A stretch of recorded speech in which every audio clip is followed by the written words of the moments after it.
ওরে বাবারে গেলাম রে, আমি তো পড়ে গেলাম। অনেক অনেক দিন আগের কথা, একটা ঘন সবুজ বনের ঠিক মাঝখানে ছিল এক টলটলে শান্ত পুকুর। সেই পুকুরে মনের আনন্দে সাঁতার কাটতো রূপা আর তার বন্ধু পিন্টু আর মন্টু। রূপার মতন বুদ্ধিমান আর শান্ত হাঁস পুরো বনে আর দ্বিতীয়টি ছিল না। কিন্তু জঙ্গলে সবার মন তো ভালো হয় না। ওই যে ঝোপের আড়ালে লুকিয়ে আছে জঙ্গলের সবচেয়ে দ্রুত ও চালাক শিয়াল, তার নাম ছিল চাল্লু শিয়াল। আহা, দৃশ্যটা একবার দেখ তোরা। এই রূপালী হাঁসটাকে দেখলে আমার পেটের ভেতর কেমন যেন আনন্দ নৃত্য শুরু হয়ে যায়। ওর পালকগুলো যেমন সুন্দর, গোস্তটা না জানি তার চেয়েও কত নরম। ওস্তাদ, আমার পেটে তো ইঁদুর দৌড়াচ্ছে না, মনে হচ্ছে হাতির পাল দৌড়াচ্ছে। চলেন না এখনই গিয়ে ঝাঁপিয়ে পড়ি, এক কামড়ে ওই মোটা হাঁসটাকে ফেলবো। আরে গা, তুই কি অন্ধ? ওরা তো পুকুরের ঠিক মাঝখানে। তুই কি সাঁতার জানিস? লাফ দিলেই তো হাবুডুবু খাবি। তোদা ঠিকই বলেছে, এই রূপালী হাঁসটা বড্ড শেয়ানা। পানিতে থাকে বলে ওকে বাগে আনা যাচ্ছে না। তবে আমি হলাম এই বনের সবচেয়ে চাল্লু শিয়াল। আমার মাথায় এমন এক মাস্টার প্ল্যান এসেছে যাই রূপা স্বপ্নেও ভাবতে পারবে না। কি প্ল্যান ওস্তাদ, কি প্ল্যান? সবর কর, আগে আমাকে একটু ছদ্মবেশ নিতে দে। তোরা এখানেই লুকিয়ে থাক, আমি আসছি। চাল্লু শিয়াল সে মনে মনে ভাবতো সে অনেক চালাক, কিন্তু সে জানে না রূপার চোখ যে কত তীক্ষ্ণ। ওই যে জঙ্গলের চাল্লু শিয়াল আবার তার বোকা চামচাদের নিয়ে ঝোপের আড়ালে বসে ফোন দিয়াছে। ওরা ভাবে আমরা হাঁসরা কিছুই বুঝি না। আসুক না এবার এমন শিক্ষা দিব আর জীবনও এই পুকুরের কাছে আসবে না। দুপুর গড়িয়ে রোদ যখন করা হলো, চাল্লু শিয়াল তার নতুন ফন্দি নিয়ে পানিতে নামলো। ওস্তাদ একদম পারফেক্ট, হাঁসগুলো কিচ্ছু টের পাচ্ছে না। আর একটু ডানে যান। চুপ কর, ওস্তাদের কনসেন্ট্রেশন নষ্ট করিস না। আজকে আমাদের হাঁসের রোস্ট খাওয়া কে ঠেকায় তাই দেখবো। শিয়াল তো মহা আনন্দে এগোচ্ছে, কিন্তু সে যে একজন আস্ত সেটা আবারও প্রমাণ করে দিল। আরে বাহ, আমাদের পুকুরের পদ্ম পাতা তো একাই সাঁতার কাটছে। ব্যাপার কি রে পিন্টু, পাতায় কি জাদুর পা গজালো নাকি? তাই তো রূপা, পাতার নিচে আবার লাল রঙের একটা সবুজ লেজও দেখা যাচ্ছে। পদ্ম পাতার লেজ কবে থেকে গজালো? আরে বোকা, ও তো পদ্ম পাতা নয়, ও হলো জঙ্গলের সবচেয়ে বড় শিয়াল, যে কিনা লেজ লুকাতে ভুলে গেছে। ইয়া খোদা, এই হাঁস দেখে আমার লেজ দেখে ফেলেছে। ইজ্জত তো সবই পানিতে গেল। আরে কি চাল্লু ভাই, দিনে দুপুরে পানিতে ডুব দিয়ে গোসল করছে নাকি? সাবধানে থেকো, এই পুকুরে কিন্তু অনেক বড় বড় জোক আছে। বেচারা শিয়াল হাঁসের রোস্ট খাওয়ার স্বপ্ন তার পানিতে ধুয়ে গেল। কিন্তু চাল্লু কি এত সহজে হার মানার পাত্র? পরের দিন বিকেল বেলা চাল্লু আবার এলো। এবার তার মুখে সাধু সন্ন্যাসীর ভাব আর তার হাতে মিষ্টি বড়ইয়ের ঝুড়ি। ওহে আমার আদরের মিষ্টি হাঁসরা, তোমরা কেমন আছো? তুমি এখানে কেন এসেছো শিয়াল ভাই? আমরা কিন্তু পানিতে লাফ দেব। আরে না না, ভয় পেও না। তোমরা তো সারাদিন খালি শ্যাওলা আর শুকনো ঘাস খাও, দেখে আমার খুব মায়া হলো, বুঝেছো? তাই দেখো, তোমাদের জন্য পাহাড়ের ওপার থেকে একদম তাজা টসটসে আর রসালো পাকা বড়ই নিয়ে এসেছি। খাবে নাকি? সত্যি বলছো চাল্লু ভাই? তুমি আমাদের জন্য ফল এনেছো? দাও না একটা খাই, খুব ক্ষুধা পেয়েছে। আরে এখানে তো মাত্র কয়েকটা এনেছি স্যাম্পল হিসেবে। ওই যে মনের ভেতর পাহাড়ের নিচে হাজার হাজার মিষ্টি বড়ই মাটিতে পড়ে আছে, কেউ খাওয়ার নেই, বুঝেছো?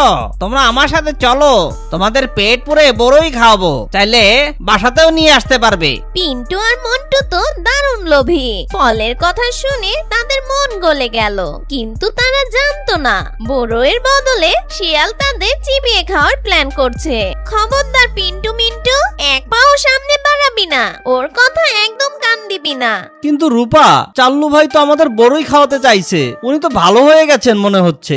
আরে বোকা, চাল্লু ভাইয়ের মুখে মধু কিন্তু অন্তরে বিষ। ও তোমাদের ওই ঘন জঙ্গলে নিয়ে বড়ই নয়, তোমাদেরকেই সাবার করে দিবে। এই শিয়াল কখনো হাঁসের বন্ধু হতে পারে না। তুমি সব সময় আমার ভালো কাজে বাগড়া দাও রূপা। আমি ওদের একটু ফল খাওয়াতে চাইছিলাম, আর তুমি মাঝখান থেকে নেতাগিরি শুরু করেছো। কারণ তোমার মনে সব সময় জিলাপির প্যাচ। চাল্লু, তুমি এই জঙ্গলে কোনো পশু পাখিকে শান্তিতে থাকতে দাওনি, এখন আমাদের উপরে নজর দিয়েছো। আমাদের তোমার ওই পচা বড়ই লাগবে না। তুমি এখান থেকে এখনই ফুটো, না হলে কিন্তু আমি জঙ্গলের হাতি দাদাকে ডেকে আনবো। শিয়ালের মুখে মধু আর অন্তরে যে বিষ, রূপা সেটা ঠিকই ধরে ফেললো। চাল্লুর আরেকটা ফন্দি ভেস্তে গেল, কিন্তু শিয়াল এবার ভয়ানক রেগে গেছে। সন্ধ্যা নামতেই রূপার মনে সন্দেহ দানা বাঁধলো, চাল্লু নিশ্চয়ই বসে নেই। তোতা ভাই, আমার মনে হচ্ছে ওই চাল্লু শিয়াল সহজে হার মানবে না। ও নিশ্চয়ই বড় কোনো ষড়যন্ত্র করছে। তুমি তো সারা বন উড়ে বেড়াও, একটু খোঁজ নিতে পারবে ওরা কি ফন্দি আটছে? কোনো চিন্তা করো না রূপা বোন, আমি এখনই গোয়েন্দাগিরি করতে যাচ্ছি। এই বোনের কোনো খবর আমার চোখ এড়ায় না, সেটা তো তুমি ভালো করেই জানো। তোতা ভাই তো জঙ্গলের জেমস বন্ড। সে ডানা ঝাপটিয়ে সোজা উড়াল দিল শিয়ালদের আস্তানার দিকে। শোন তোরা, আজকে রাতে আমরা ঘুমাবো না, অনেক অপমান সহ্য করেছি। আর না, কাল ভোরে যখন ওই হাঁসের দল পারে ঘাস খেতে আসবে, তখন আমরা 3 দিক থেকে ওদের ঘিরে ফেলবো। কিন্তু ওস্তাদ, ওরা ভয় পেলেই পানিতে লাফ দেয়। পানিতে তো আমরা সাঁতার কাটতে পারি না ওস্তাদ। আরে গাধা, আমি কি কাঁচা কাজ করি? আজ রাতেই আমরা পুকুরের পারে যেখান দিয়ে ওরা পানিতে নামে সেখানে কাদা মাটি আর শ্যাওলা বিছিয়ে দিব। জায়গাটা এতটা পিচ্ছিল হয়ে থাকবে, ওরা লাফ দিতে গেলেই পিছলে পড়ে যাবে, আর আমরা খপ করে ধরে ফেলবো। সাব্বাস ওস্তাদ, আপনার বুদ্ধির কোনো তুলনা হয় না। কাল সকালে হাঁসের রোস্ট আর পোলাও হবে। চাল্লু শিয়াল তো বেশ বুদ্ধিমান, কিন্তু ও জানে না যে ও কার সাথে পাঙ্গা নিচ্ছে। তোতা ভাই চলো, আজ রাতেই আমরা ওর ফন্দি উল্টে দিব। তোতা ভাইয়ের গোয়েন্দাগিরিতে শিয়ালদের সব ষড়যন্ত্র ফাঁস হয়ে গেল। এবার রূপার পালা, শিয়ালকে আসল মজাটা দেখিয়ে দেওয়া। গভীর রাতে শিয়ালরা তাদের ফাঁদ পাতলো, কিন্তু তারা গুণাক্ষেরও জানতো না তাদের জন্য আরো বড় ফাঁদ অপেক্ষা করছে। রেডি থাকতো না, আমি 3 গুলোই একসাথে লাফ দিবি। 1 2 3 অ্যাটাক! বন্ধুরা তাড়াতাড়ি ডান দিকে রাস্তা দিয়ে পানিতে ঝাঁপ দাও। হাঁসরা চোখের পলকে নিরাপদ রাস্তা ধরে পানিতে নেমে গেল, আর ওই দিকে চালাক শিয়ালদের অবস্থা খারাপ। আরে বাবারে ওস্তাদ, বাঁচান। কি হলো চাল্লু ভাই, তোমাদের তো গায়ের জোর অনেক, কিন্তু পানিতে তো দেখি ব্যাঙের মতন হাবুডুবু খাচ্ছ। আরে কে কোথায় আছো? আমাকে তোলো, আমি সাঁতার জানি না, আমার পেটে পানি ঢুকে যাচ্ছে। এই তোরা আমাকে ধর। ওস্তাদ, আমি নিজেই তো ডুবছি, আপনাকে কিভাবে ধরবো? নিজেদের পাতা ফাঁদেই নিজেরাই কুপকাত হলো শিয়াল বাহিনী। হাবুডুবু খেয়ে কোনো মতে প্রাণ নিয়ে পালালো তারা, কিন্তু চাল্লু শিক্ষা কি এতে হবে? কয়েকদিন কেটে যায়, শিয়ালরা সেই পুকুরের তীর সীমানায় আসেনি, কিন্তু একদিন দুপুরে চাল্লু এক নতুন রূপ ধরে হাজির হলো। হে বনের পশু পাখি, আমি আমার জীবনের সব পাপ বুঝতে পেরেছি। আমি সম্পূর্ণ নিরামিষ ভোজি এক সাধু শিয়াল। হে রূপা বোন, তুমি কোথায়? আরে সাধু বাবা যে, হঠাৎ কি মনে করে? বোন রূপা, আমি তোমাকে অনেক কষ্ট দিয়েছি, আজ আমি তোমার কাছে ক্ষমা চাইতে এসেছি বোন। আমরা কি এখন থেকে ভালো বন্ধু হতে পারি না? আমি কাল তীর্থে চলে যাব, তার আগে তোমাকে একটা দারুণ গুপ্তধনের সন্ধান দিতে চাই। রূপা তো এক দেখাতেই বুঝে গেছে এটা চাল্লুর নতুন নাটক, কিন্তু সেও ঠিক করলো আজ এই শিয়ালকে চিরতরে শিক্ষা দিবে। তাই নাকি সাধু বাবা? তা কি সেই গুপ্তধন? বনের ঠিক মাঝখানে একটা অনেক পুরনো কুয়া আছে।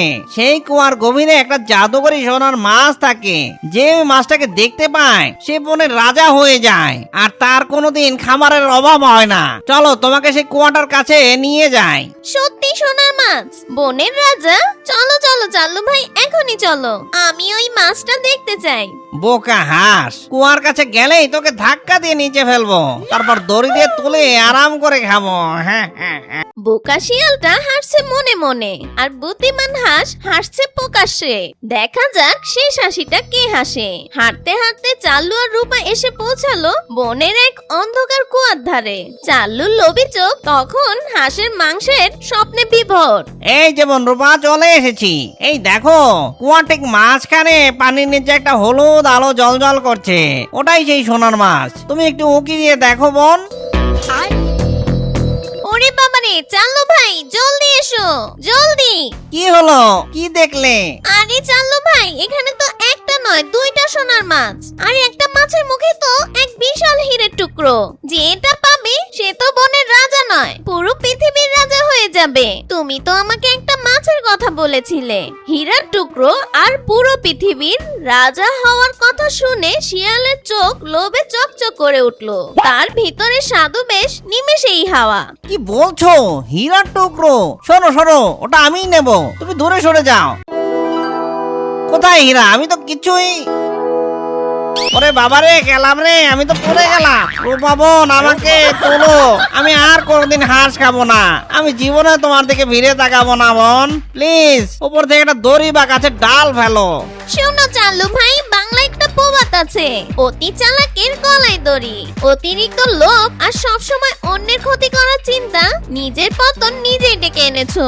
তুমি আমায় কুয়ায় ফেলার ফাঁদ পেতেছিলে, আজকে নিজের লোভের কারণে নিজের পাতা ফাঁদে পা দিয়েছো। আমাকে ক্ষমা করে দেওয়া যায় না বোন? ক্ষমা তোমাকে তোমার নিজের কাছেই চাইতে হবে। মনের পশু পাখিকে অনেক জ্বালিয়েছো। এবার কিছুদিন এই কুয়োতে বসে বসে তোমার সাধুগিরি আর নিরামিষ খাওয়ার প্র্যাকটিস করো। তোতা ভাই বনের হাতি দাদাকে খবর দিবে, সে এসে তোমাকে দুদিন পর তুলে নিবে। ততদিন এই কুয়াই তোমার বাড়ি। অতি লোভে তাঁতি নষ্ট। চাল্লু শিয়ালের দশা হলো তাই। শিয়ালকে তার শাস্তি দিয়ে রূপা বীরের মতন চলে গেল তার বন্ধুদের কাছে। রূপা বোন ফিরে এসেছে। চাল্লু শিয়ালকে চরম শিক্ষা দিয়েছে আমাদের রূপা বোন। হুররে, আমাদের আর কোনো ভয় নেই। রূপার বুদ্ধিতে জঙ্গলে সবাই হাঁপ ছেড়ে বাঁচলো। তো বন্ধুরা, কেমন লাগলো আজকের গল্প? যদি গল্পটি ভালো লেগে থাকে তাহলে অবশ্যই ভিডিওতে একটা লাইক দিয়ে কমেন্ট করে দিবে, আর তোমার নামটি লিখতে ভুলবে না। ভালো থেকো বন্ধুরা, দেখা হবে পরের পর্বে।